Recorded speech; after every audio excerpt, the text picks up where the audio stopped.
नमस्कार, micro FM में आपका स्वागत है। आज सुनिए प्रेमचंद की लिखी कहानी सूरदास की झोपड़ी। रात के 2 बजे होंगे कि अकस्मात सूरदास की झोपड़ी से ज्वाला उठी। लोग अपने अपने द्वारों पर सो रहे थे। निंद्रावस्था में भी उपचेतना जागती रहती है। दम के दम में सैकड़ों आदमी जमा हो गए। आसमान पर लाली छाई हुई थी। ज्वालाएं लपक लपक कर आकाश की ओर दौड़ने लगी। कभी उनका आकार किसी मंदिर के स्वर्ण कलश का सा हो जाता था, कभी वे वायु के झोंकों से यूं कंपित होने लगती थी मानो जल में चांद का प्रतिबिंब है। आग बुझाने का प्रयत्न किया जा रहा था, पर झोपड़े की आग ईर्ष्या की आग की भांति कभी नहीं बुझती। कोई पानी ला रहा था, कोई यूं ही शोर मचा रहा था, किंतु अधिकांश लोग चुपचाप खरे नैराश्यपूर्ण दृष्टि से अग्निदाह को देख रहे थे, मानो किसी मित्र की चिताग्नि है।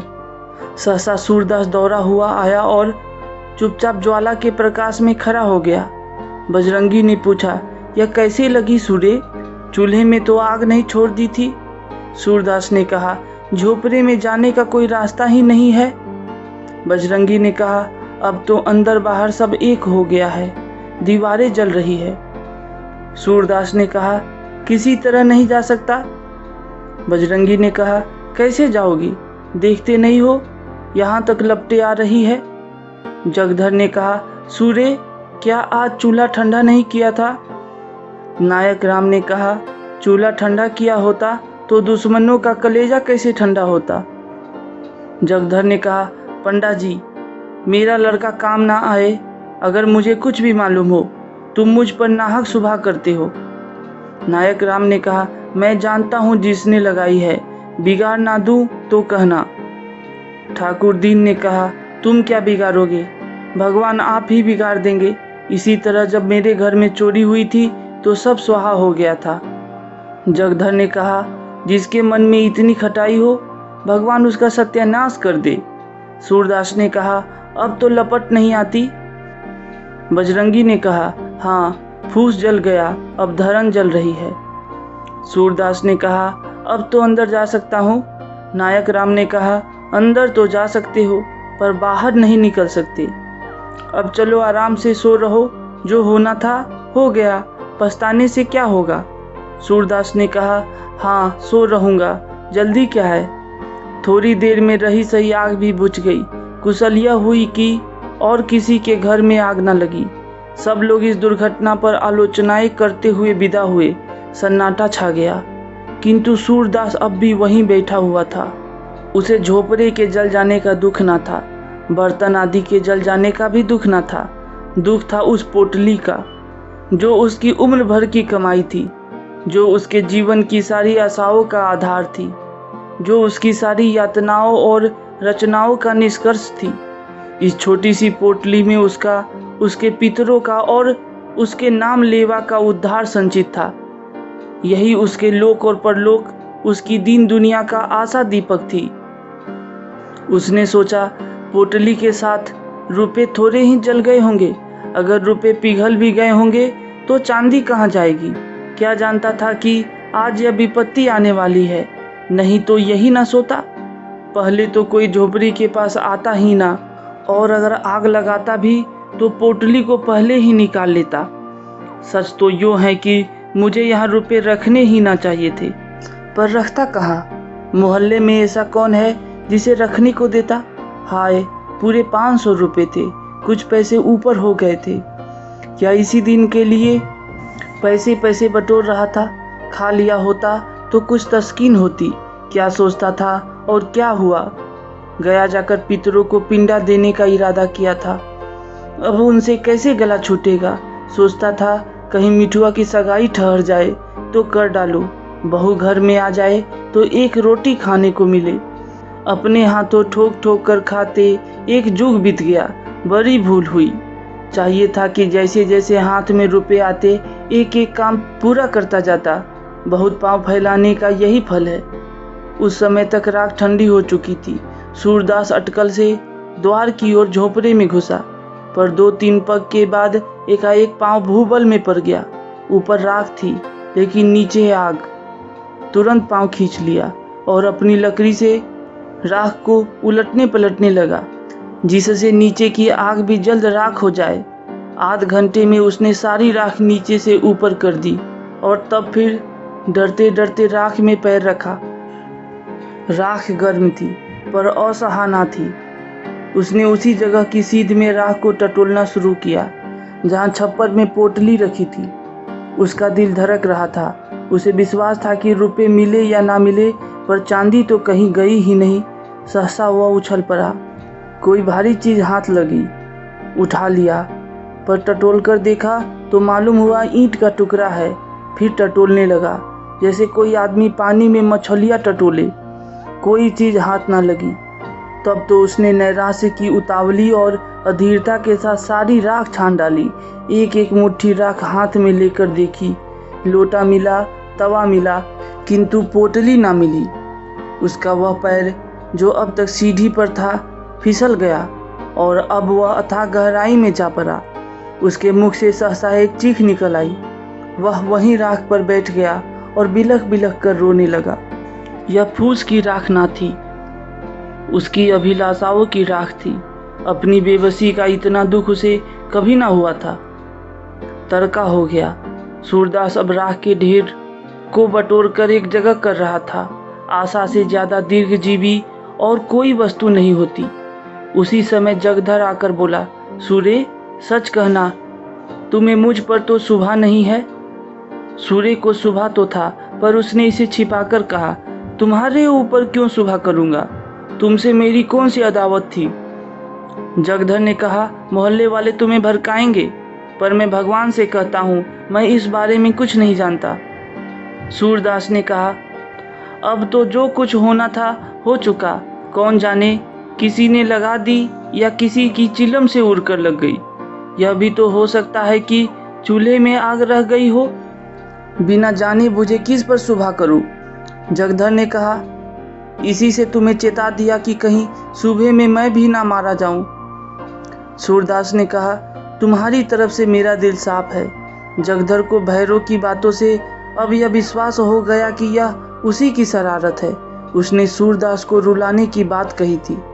उस धमकी को इस तरह पूरा किया। वह वहां से सीधे भैरव के पास गया। वह चुपचाप बैठा नारियल का हुक्का पी रहा था, पर मुख से चिंता और घबराहट झलक रही थी। जगधर को देखते ही बोला, कुछ सुना? लोग क्या बातचीत कर रहे हैं?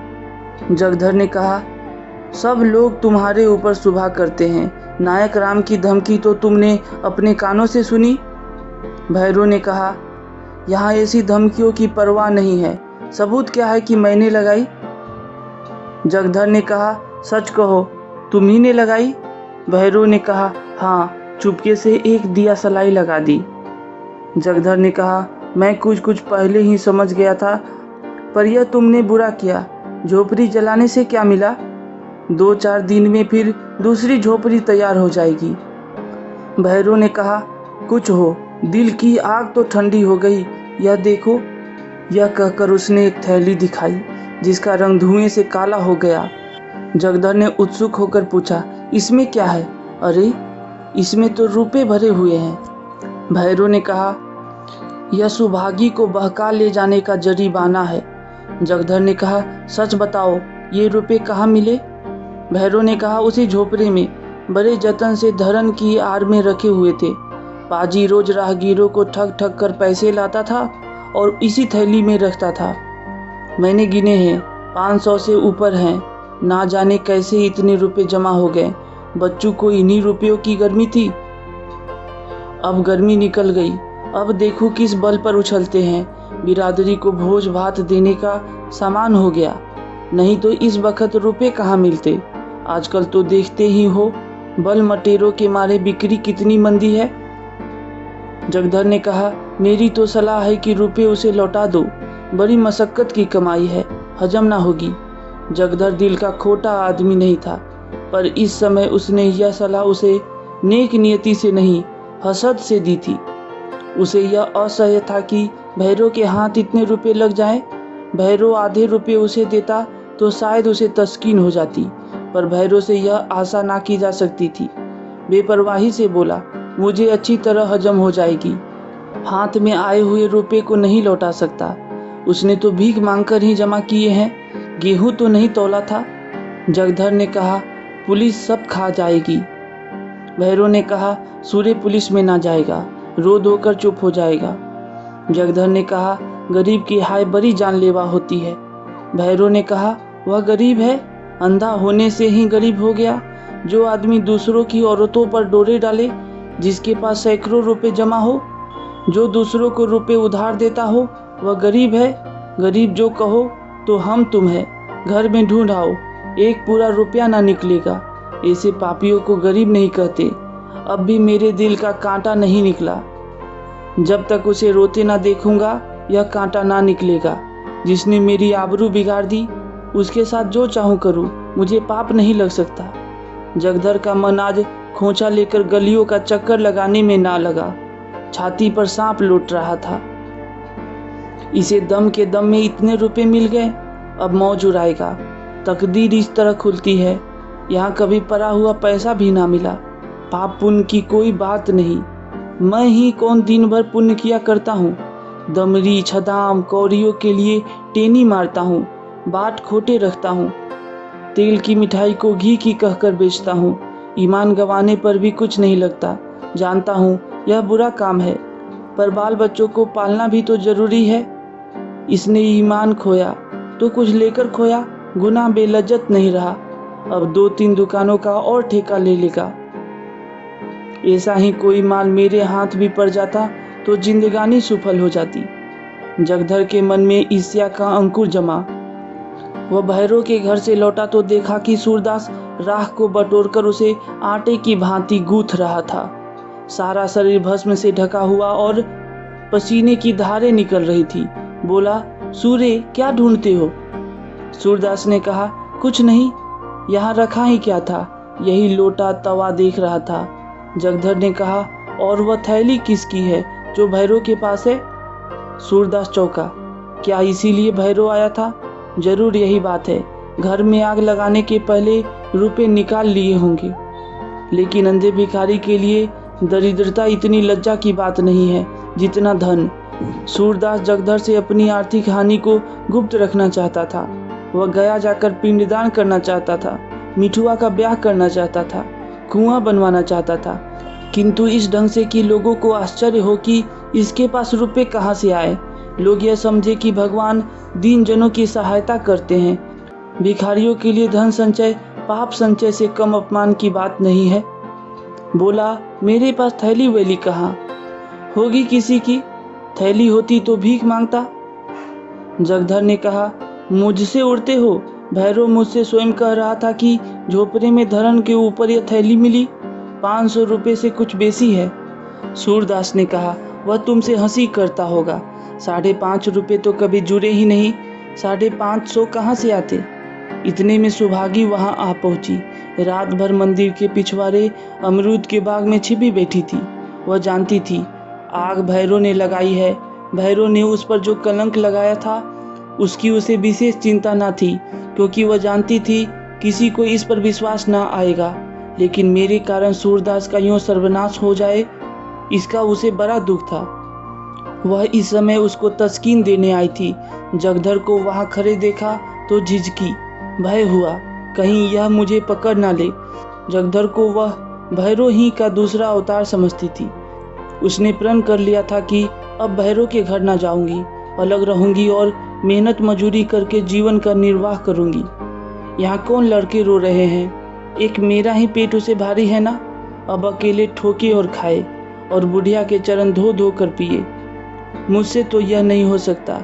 इतने दिन हुए इसने कभी अपने मन से धेले का सिंदूर भी ना दिया होगा, तो मैं क्यों उसके लिए मरूं।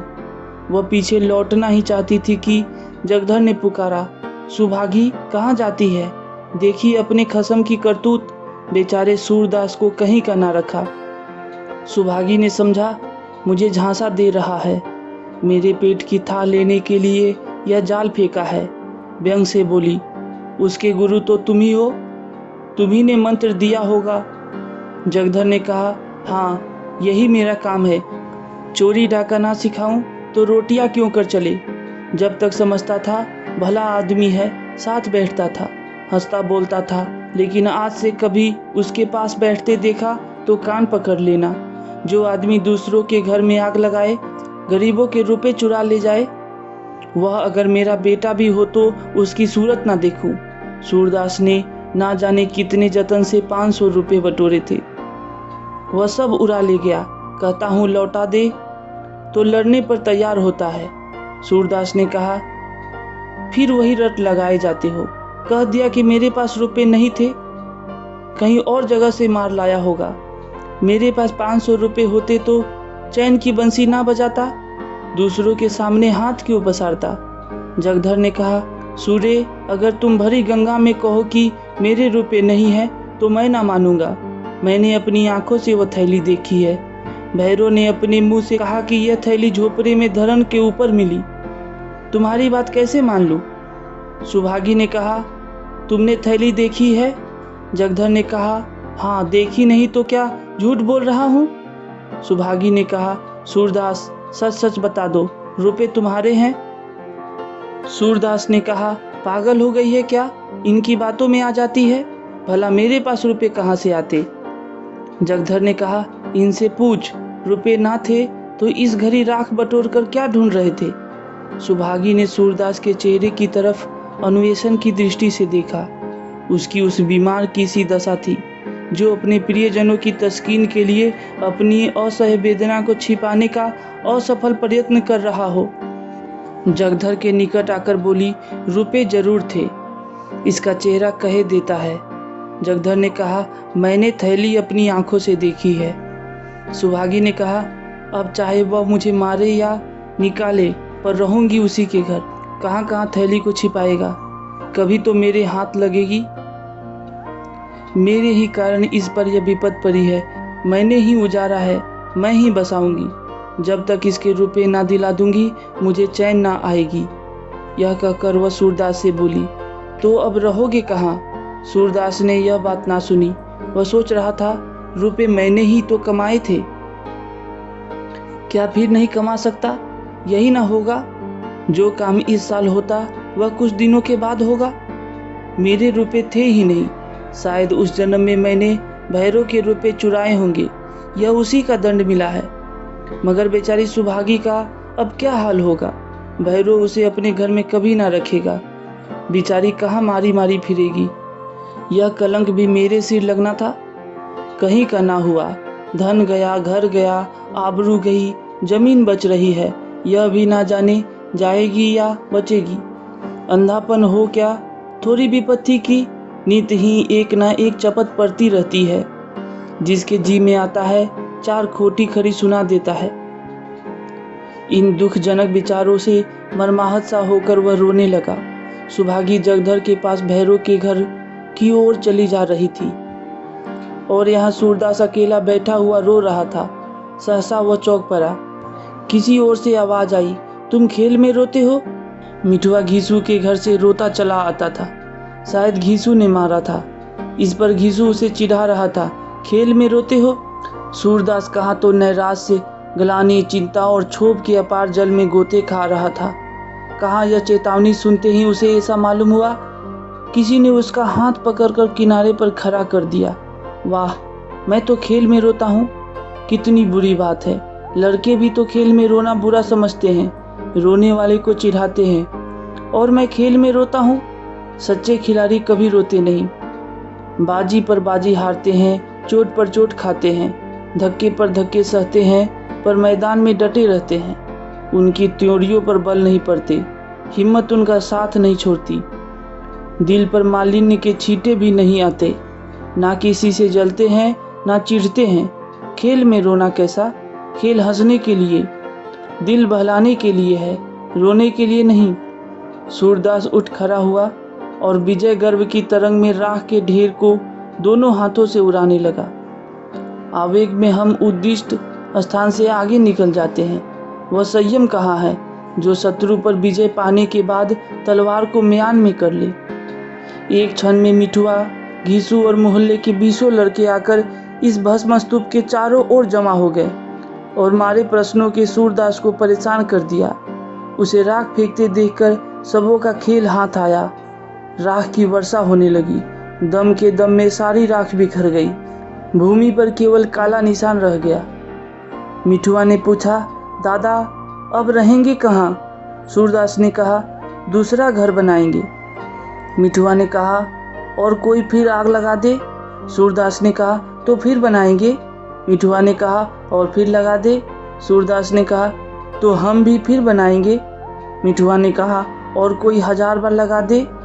सूरदास ने कहा, तो हम 1000 बार बनाएंगे। बालकों की संख्याओं से विशेष रुचि होती है। मिठुआ ने फिर पूछा, और जो कोई 100 लाख बार लगा दे?